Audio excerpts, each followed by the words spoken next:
اون چکری بیستون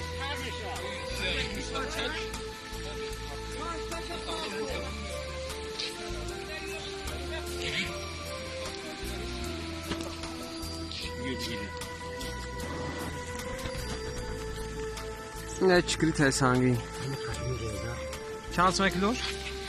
ای تقویت یا چند سمه؟ 25 سمه کیلویی یوش پانچش 10 سمه بیستون برون بردیم